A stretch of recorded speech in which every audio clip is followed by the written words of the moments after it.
Welcome, ladies and gentlemen, to the first ever Destiny lore series. My name is Scout with 3 guns down, as always, and if you have an interest in Destiny, then this is the place you need to stick around.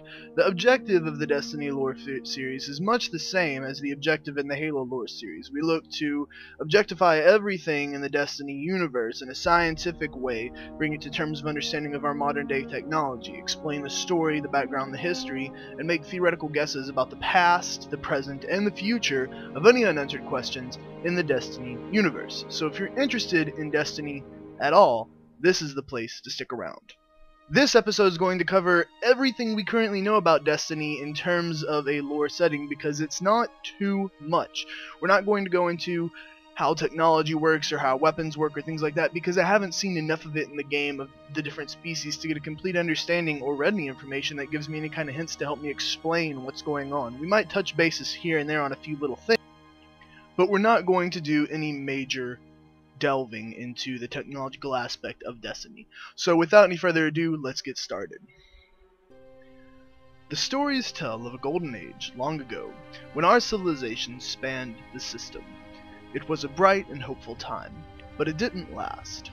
Something hit us, knocked us down, and tried to stamp us out. No one knows exactly what, but we do know this: very few of us survived, and those that did owe our lives to the Traveler.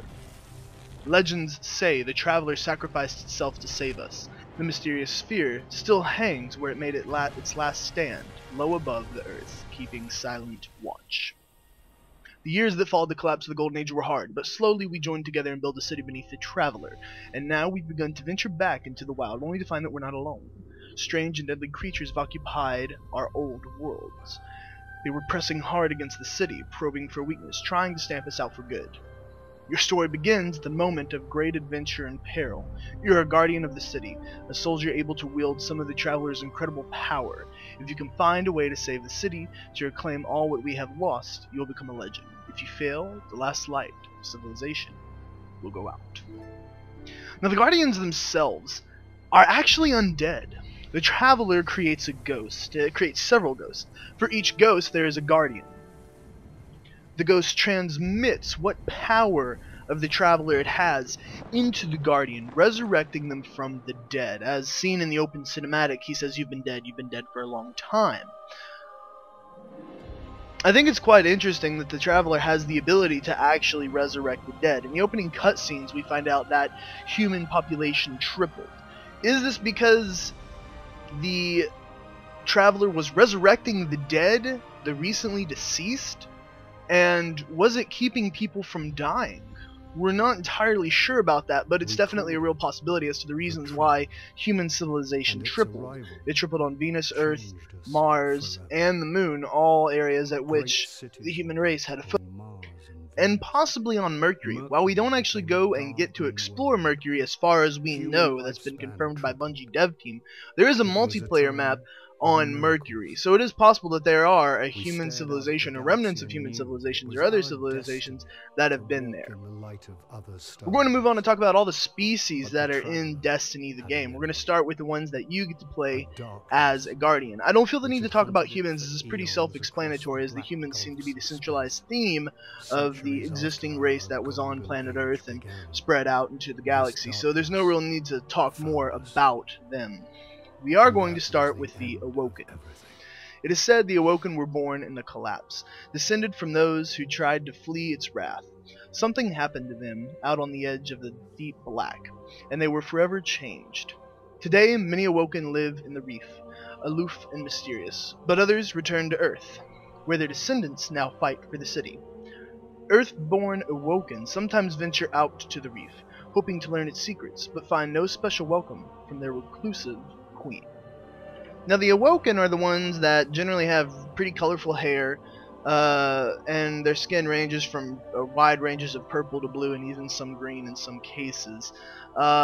Something happened to them in the reef, and that is an area we get to explore. It's supposedly the asteroid belt between the Jovian planets, the terrestrial planets, and the extraterrestrial planets, those that exist outside the asteroid belt. And in that reef are the Awoken. Now, we've actually seen the Queen in a short clip. I'll try to find it and put it in here if I can. She's the Queen of the Awoken, the Queen of the Rift. I think the Awoken are going to play a much more vital role in the actual storyline of Destiny than we're aware of, considering their relation to the reef, which what appears to be a higher level area that we get to visit at some point in the game. I'm not sure if it's an entirely free roam area or if there's just specific missions there, but we'll see at a later date.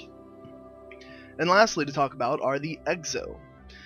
Exo began as a self-aware war machines developed by humanity during the Golden Age for a long-forgotten war with the sole purpose of protecting their creators. They were rebooted during the collapse and now have no memory of their original function. Exos are so advanced that nothing short of a ghost can understand their inner functions. They remain ciphers even to themselves, their origins and purpose lost to time. Whoever built the Exos fashioned them in humanity's image, gifting them with diversity of mind and body. Many of the city's Exos citizens live and work alongside their organic brethren, yet others fight again, reforged in the light of the Traveler to serve as guardians. I personally feel like the Exos have a connection to the Vex. We'll talk about the Vex towards the end of the video, but they're a time-traveling sentient robot species race. Maybe the Vex are the Exos traveled forward in the future? Like I said, we created the Exos back in our golden age in Destiny, and all our technology from that golden age was lost because of the darkness, whatever the darkness is. So I think the Exos have a potential to be really, really interesting and have some very interesting connections to the Vex or possibly other species or the plot itself. Now we're going to move on to enemy species, starting with the Fallen. The Fallen are an agile, six-limbed race with 4 prehensile arms and 2 ambulatory legs capable of scaling walls with ease. The race expresses a complex understanding of technology as they possess advanced armor, weapons, vehicles, and space-faring capabilities. Fallen can survive in a wide range of environments without heavy armor or complex modifications to their physiology. They travel modestly, attack swiftly, and disappear with engagements almost instantly. They are also known to stalk their enemies and use group tactics to overwhelm guardians. When killed, Fallen's souls are ripped from their body in the death animation, visually appearing to lift up and away like wisps. I don't actually have too much speculation on the Fallen itself.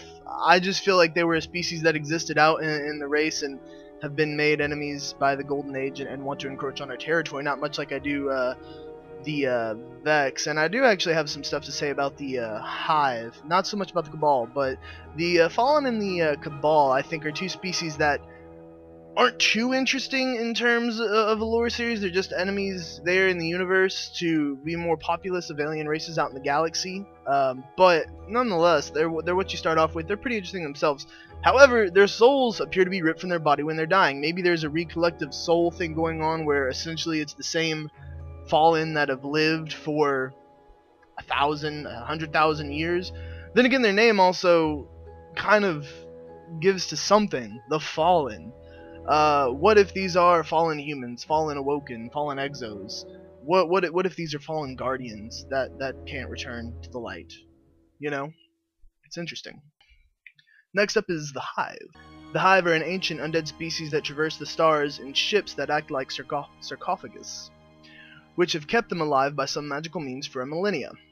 The Hive delve deep into a planetoid, unheeding of the damage they do in the process, crafting linked caverns and Gothic-inspired columns. Their underground spaces are like dungeons that have only recently been pulled up from being too long underwater.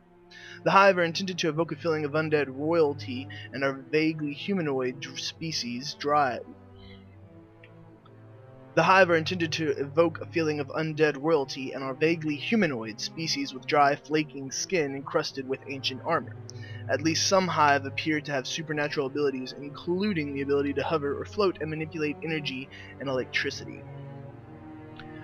The Hive being an undead species that travel around the galaxy in sarcophagus-like ships and having supernatural abilities, they're very reminiscent of guardian abilities that you have able to do in the game. The hunter being able to do the arc blade where warlocks can throw electricity at you, and warlocks have a lot of void-like abilities with their melee attack and even the ball they throw out in their super. and it seems like Hive seem to emulate a lot of those abilities. So again, I wonder if there's a connection there between the Hive and Guardian abilities. There's just too much visual likeness to really, unless, you know, Bungie's like, nah, it's not. It's kind of like, nah, it looks really similar. Next up is the Cabal.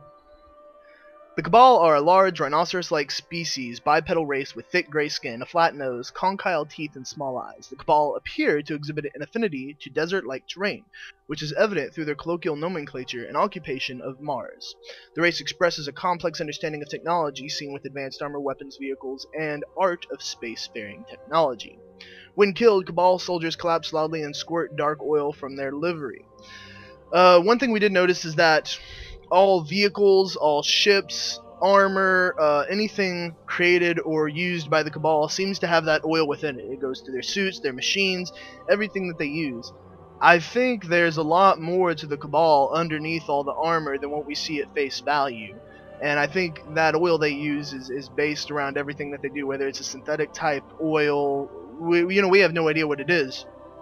But they use it in everything. So there has to be a key between how the Cabal even exist and what they've created. They've created some kind of sustenance that keeps them going. Again, maybe for God knows how long. It could be such an extended period. It's information that we still don't have at this point. And lastly are the Vex, possibly my favorite race in the game.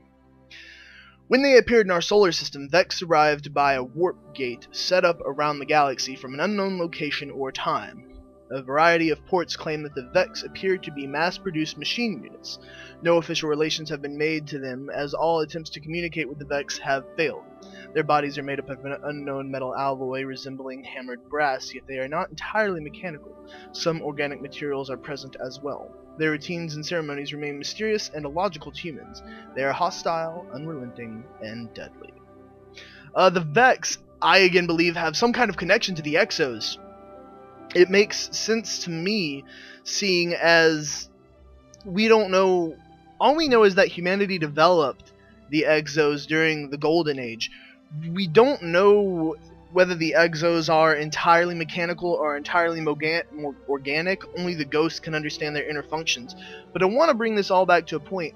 All of these races seem to have something that could link them to immortality other than the humans. The Hive seem to be undead and travel around in a giant sarcophagus. The Cabal have this oil-like substance that could keep them alive for who knows how long. The fallen souls get ripped out of their body and go who knows where, possibly put into other fallen. Maybe they're just reanimated corpses of fallen, or reanimated beings made out of material over and over again. We don't know. And the Vex are a machine-like race that come from an unknown time and an unknown location in space. They could come from the future, which is what appears to be. They're stones inlaid with complex technology we can't even understand because it still looks like stone to us. The Hive are an undead species that traverse the stars in sarcophagus, almost like undead Egyptians.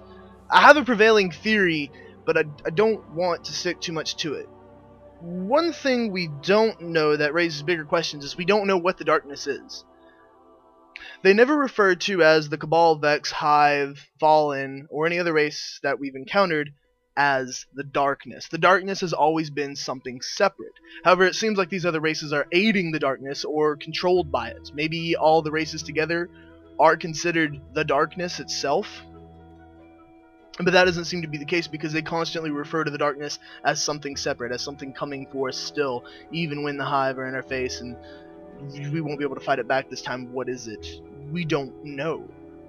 Now, Bungie has done something similar like this before. The Covenant. The Covenant are not a single alien race. They're a multitude of alien races in the Halo universe that are congealed into one, connected together by religion. That's what they feel their purpose is, the religion that the prophets created for them. It could be possible that all the enemy alien races are considered the darkness as a whole. But I don't think this is the case. I think the darkness is something else we've yet to even see or encounter, and we won't get to till the end game, if not even this game, maybe whatever else Bungie has planned for Destiny in the future. So it's a possibility that the darkness controls all of them. My other theory, though, is, and this is stretching pretty far, and it is backed by absolutely no facts anywhere in the game, but all of these species that attack us, the Vex, the Cabal, the Hive, the Fallen, they seem to have some kind of system of immortality worked out, or at least some kind of system that allows them to live longer. They seem to come from farther ahead, like their civilizations didn't get set back in time by the darkness. Now, we've seen that the Traveler does have the ability to awaken the dead. The Hive are said to be an undead species. The Vex come from an unknown point in time and space. The Fallen have their souls ripped out of their body. The Cabal are the only species that don't have anything too linked to immortality, other than possibly that oil, which again we don't know anything about. Is it possible that the Hive, the Vex, and the Fallen are remnants of humanity itself that were lost out in space by the darkness, that were taken over and used against the human race, that essentially we're just fighting ourselves over and over again? The darkness is using them against us. These species don't appear to have any kind of actual death and rebirth, regeneration cycles, mating, or anything like that. They just seem to exist and not exist. I think that's a real possibility, that the darkness is using all these species. They were lost remnants of humanity out in the galaxy where we had spread out, and they've corrupted them with whatever kind of space magic the darkness has to fight against us. It's a wild theory that I'm just throwing out there, but it's a possibility we still don't know anything about. If you guys enjoyed the Destiny lore series, my name is Scout with 3 Guns Down. As always, don't forget to subscribe to the channel, like the video, share it with your friends, Facebook, Twitter, social media, I don't care. But what I do care about is Twitch.tv, because I love that place, I spend a lot of time on it, and I will be streaming Destiny 24 hours starting on the 8th of September at 11 p.m. Eastern Standard Time. The stream will run for 24 hours and won't actually really start till about 12:15 p.m. Eastern Standard Time on the 9th in the morning. So an hour from 11 p.m., an hour 15 minutes from when the stream will start. It'll just be music playing in the background. I'll be standing in line, getting my game, tweeting at you guys, sitting there shitting myself because I'm insanely excited for this game like you couldn't believe. You can come watch a 24-hour stream. We can find out together. You can also come join the 3 Guns Down clan. It's on the Destiny webpage. There's a link for it down in the description below for you that you can click on. Come join it. We're going to be doing raids on normal hard levels. We're going to be running for first level 20s if that's going to be a thing. They haven't actually announced that they're going to track that, but they are going to be tracking first world first, like the Glass Vault on hard or whatever other raids they have. The Glass Vault's the only other one that we know of currently, and those are objectives we plan to shoot for as a clan, as well as some pretty hardcore PvP clans. Really excited for Destiny. Really can't wait to see where it goes. I hope you guys are too, and if you are, please come join us on twitch.tv/3gunsdown. Subscribe to this channel to stay up to date on all the Destiny news and the Destiny lore series further to come. There'll also be guides here for golden chests, raids, and everything else Destiny related. I'm Scout with 3 Guns Down, and I will see you guys Starside.